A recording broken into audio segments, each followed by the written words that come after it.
everybody. CW here. I got me a Christmas present. We have a couple of friends we get together with every New Year's, and we exchange Christmas presents. So it was just received yesterday, and we usually get each other some pretty neat stuff. So this is what I got. Every year he gives me the new Hodgdon manual. So this is an every year. I make sure I don't order it for myself because he gives it to me. So I got one of these. I haven't looked through it yet, but it's a nice one to have. He's been giving it to me for like 10 years or so. Ever since they've been doing them, he's been giving them to me. But he gave me this year. So let's take a look at what it is, because it's something I've thought about. I mean, I've been using my furnace, the pipes on my furnace. I got a pan I clamp on there and lay the brass out, and it gets pretty hot because it's a hot water running through to heat the house. So it gets pretty hot. You can't touch it, and it dries it off pretty quick. But you know, you can only get just so many cases up there, and it is kind of a pain because you can get burned, and it's not the best. And I have a dehumidifier, but it seems to be really slow. I know that's basically what this is, but I'm thinking it might be better. So I looked at it and I just never picked it up for myself. So I'm kind of glad I did, because I got it here as a present.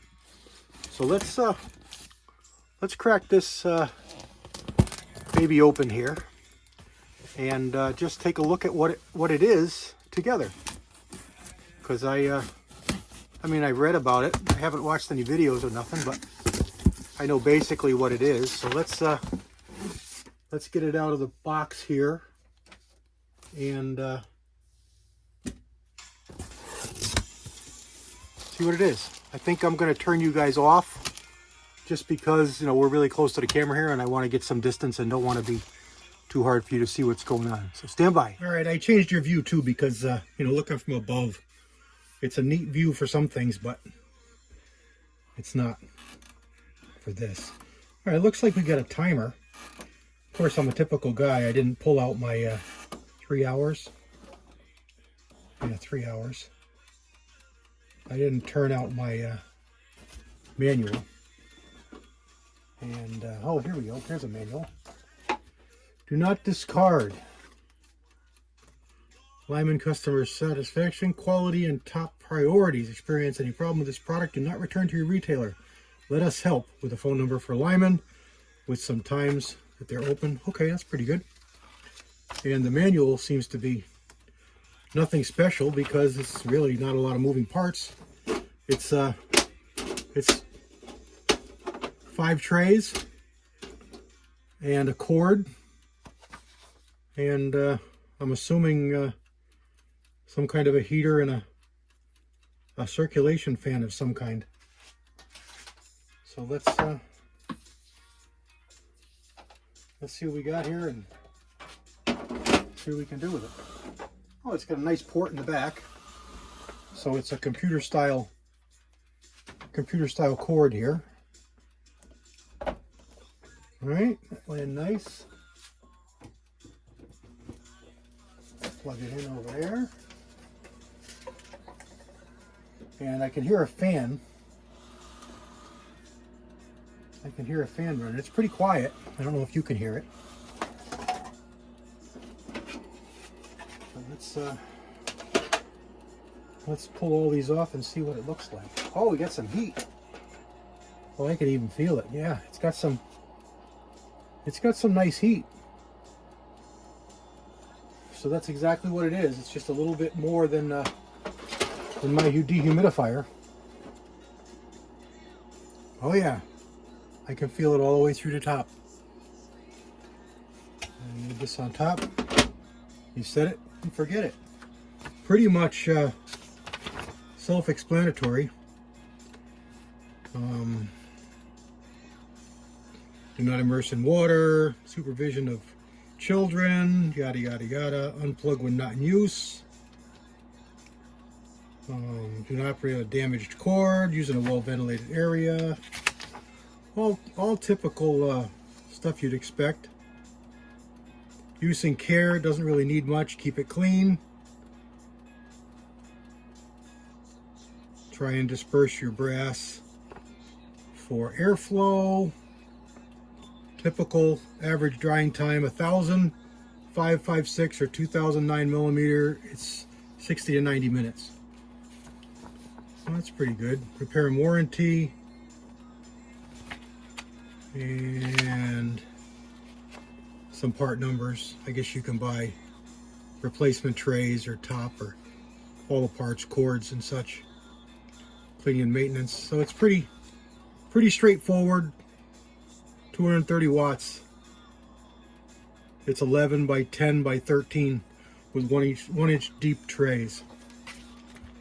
So there it is. This is the Cyclone. This is a Lyman Cyclone case dryer. So we'll try this out and see how it works. I'm sure it's going to be just fine. I like that it has a smaller footprint. Looks like we can get quite a few cases. I mean, it said 2009 millimeters. That's quite a few. So that's nice. Thanks a lot, Jim. I really appreciate it. We will put this to good use on the channel. Let's give a quick look at this.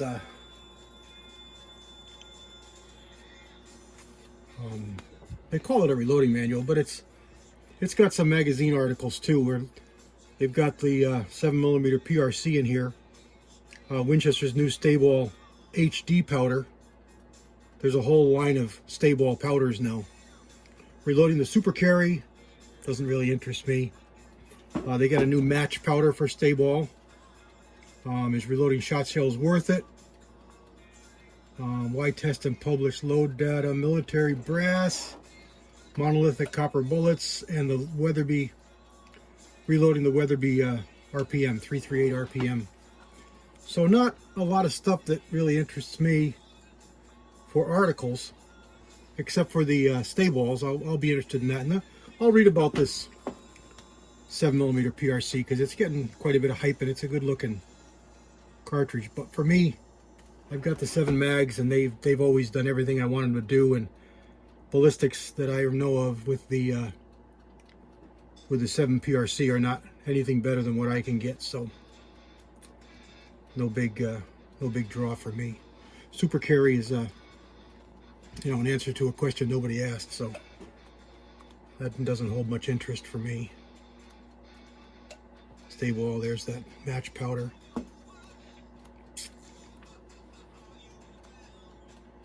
And shot shells.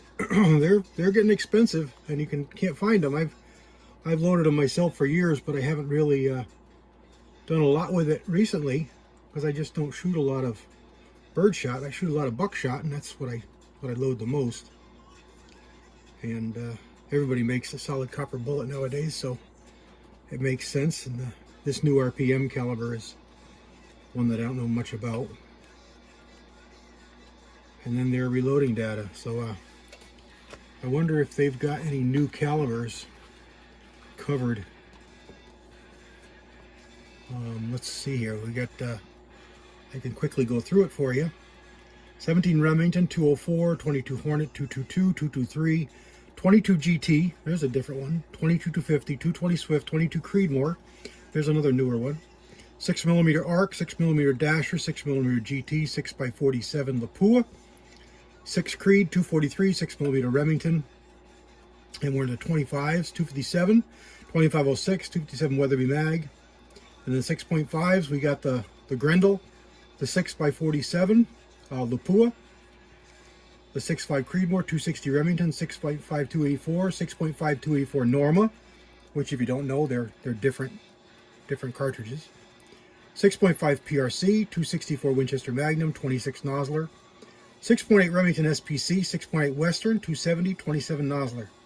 And then 7mm, we start with 708, the 7 PRC, 7 Rem Mag, 7 Weatherby Mag, at 28 Nosler. And then with the 30s, they start with the 30 Carbine, 300 AAC Blackout, 30-30, 308, 308 Service Rifle, which is nice to see both in there. They didn't break out the 223 Remington with the 5.56, which some manuals do. They don't do that. Hodgson doesn't do that. So we got 30-06, 300 short Magnum, 300 Winchester Magnum, 300 PRC, 30 Norma, 30 Nosler, 30 Norma Magnum, 30 Weatherby Magnum, 30 Remington Ultra Magnum, 338 Federal, 338 Weatherby RPM, 33 Nosler, 338 Winchester, 338 Lapua. Then we step into the 9x45, better known as the 350 Legend, which is the only 35 caliber that Hodgson shows, which is kind of stinky. There's lots of good 35 calibers, and they have the Legend, which is a 9mm. The 9.3x62, which is the only 9.3 they show. That's a shame too. There's a number of really good ones, and they just throw that one. They show that one. 375 H&H is the only 375, and they step up into the small 44s, the 4440, and then the 44 Rem Mag 444, and they step up to the small 45s. The 450 Bushmaster, the big 45s, the 458 SOCOM, 4570, 4570, 4570. Because there's at least 3 classifications. We've got trapdoor level loads, lever action lever loads, and modern rifle loads. And then you got the 470 data, nitro, which is nice. 50 Browning machine gun data. And then we step over into pistols, and they do have the 5.7x28, the 22 TCM, 30 Luger, 30 carbine, 32 H&R Magnum, 3220, 30 Super Carry, 327 Super Magnum, 380 9mm, 38 Super plus P, 38 Special, 38 Special plus P, 357 SIG, 357 Magnum, 9x18 Makarov, 40 Smith & Wesson, 10mm auto, 41 Magnum, 4440 pistol, 44 Magnum pistol, 45 Schofield, 45 ACP, 45 Colt, 45 Colt. They're calling it Ruger Freedom Arms TC only loads. We used to call them Ruger level loads. 454 Casull, 460 Smith & Wesson, 480 Ruger, and 500 Smith & Wesson. Then they go into a little bit of shot shell data, but they're only showing 12 gauge. So that's this year's manual. And go back here to shot shell just to make sure. And I don't know if it's just shot or if there's any tungsten data or if it's all lead data. It appears so far it's all lead shot. It looks like it's all lead shot. There's no slug and no tungsten and no buckshot data. But they've got a fair amount. I mean, there's probably 10 pages. So that's pretty good. And that's the 2023 Hodgson manual. All right, guys. Started out with just the Cyclone, but I threw a little bit of the manual in there. God bless everybody. CW out.